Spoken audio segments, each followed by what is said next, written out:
If a regular day at work leaves you burned out and feeling exhausted, or worse, exhausted and wired, it could be more about who you are than what you do. Some people are biologically wired to experience the world differently, and in the wrong circumstances, that can feel like too much, but without an obvious reason why. Tight deadlines and high pressure create stress and anxiety that can wear anyone out. That's normal. But feeling that same level of burnout from just a regular day isn't. That's caused by something completely different. We aren't all built the same. The things that make someone exceptional in one circumstance might work against them in another. After a day at work, most people are ready to go home and see their families or go out with their friends, but not all of us. Some of us need a buffer to make that transition. There's a specific set of traits, measurable biological characteristics that set 20% of people apart from the average. Because of those traits, those people are capable of extraordinary things. But there's a trade-off. They're more deeply affected by things than the average person.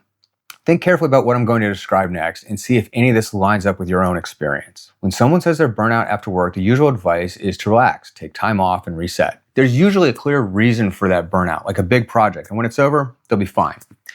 But what if there isn't a project and time off doesn't fix it? What if you wake up feeling depleted and the need to escape comes back the minute you walk into work? I once had a job I loved, but at the same time, there were days I could feel my energy draining just walking in the door. A sense of dread would come over me. I could feel it in my chest. By the time those days ended, I was completely spent and all I wanted to do was sit alone in silence. For a long time, I couldn't figure out what separated those days from the good ones. Everyone has days when work wears them down, but when you can sense it before it even starts, that's different. It isn't work pressure, it's something deeper. That 20% of people I mentioned have two specific qualities that, in the wrong situations, work together to drain them. Every moment of every day, our five senses take in millions of bits of information. Sights, sounds, smells, tastes, and touch. No matter how smart we are, our brains can't possibly process all that information. So our subconscious filters out everything that isn't tagged as important. That's why you don't notice the temperature of the room unless it's too hot or too cold. If the air is comfortable, then there's no need to fix anything. So that information gets ignored because it's not important. But for people like us, the 20%, the list of important things is longer. Our brains are more attuned to nuance and pay attention to more things. We don't tune out as much. We almost can't tune out some things. So we hear the buzz of fluorescent lights and the conversation from 20 feet away. For us, open office plans and big meetings are full of constant distractions. Most people can block that stuff out, not us. The second thing is what we do with all that extra information. Not only do we take in more, we process it more deeply. We analyze and ponder and look for connections and identify patterns and store those away for later reference. Then we pull them out days, weeks, months, even years later to compare them to something that just happened. It actually came as a surprise to me that not everyone else does this. It's a trait of this special 20%, and it can even be measured with MRIs. In fact, one of the first markers researchers observed was that some people's heads were measurably warmer on one side than the other.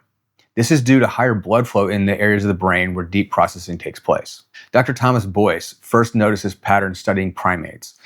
He later found it correlated with heightened sensitivity and stress response in certain children. Our in-depth processing makes us excellent problem solvers. It gives us more insight and creativity than most people. But like all things, there's a trade-off. Our brains are energy-hungry machines, and when you think more deeply and process more information than everyone else around you, it takes more energy. That's draining. Even processing junk information like footsteps in the hallway or your cubicle neighbor clicking away on their keyboard consumes energy. At that job I loved, it was a particular person that drained me.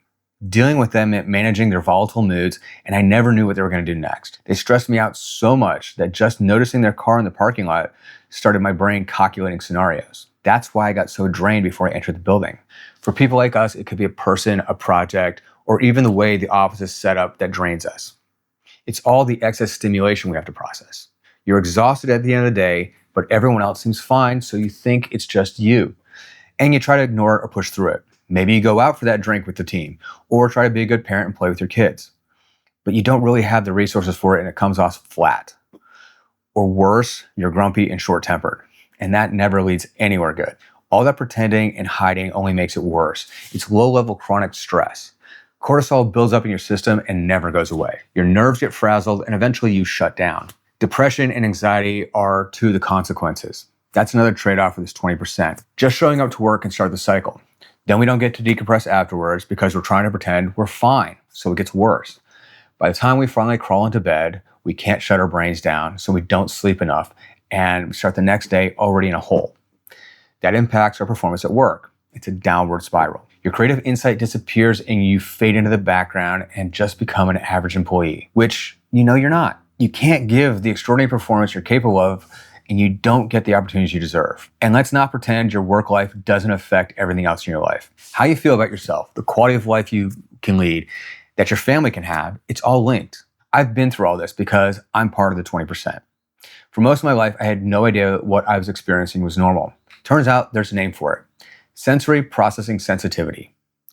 You might have heard of the highly sensitive person, or HSP. They're all the same thing. In the right environment, HSPs don't just keep up with everyone else. We outperform them.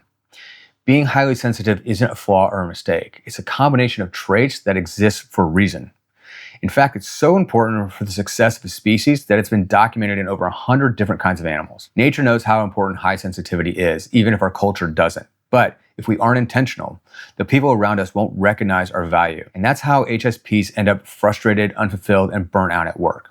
I didn't know I was HSP for most of my life. Maybe you didn't know until right now. Knowing these traits exist for a reason changes the questions from why am I like this to what can I do? It's up to you to create the right environment for yourself. You have so much to offer, you just need to learn how to put it out there in a way that is seen. So now you know what's going on. But high sensitivity shows up differently in different people. Your personality and history impact how you manage your sensitivity and where you struggle the most. So I created a quiz to help you figure out where you're facing your biggest challenges as an HSP and to help you clarify what's keeping you visible at work so you can address it directly. There's a link down below. Now, if you want to go deeper on the science behind high sensitivity, I have a video on that too. I'll put that on the screen now so you can watch it next. Until then, I'm Charles. I'm a leadership coach for highly sensitive people, and I'll see you in the next video. Peace.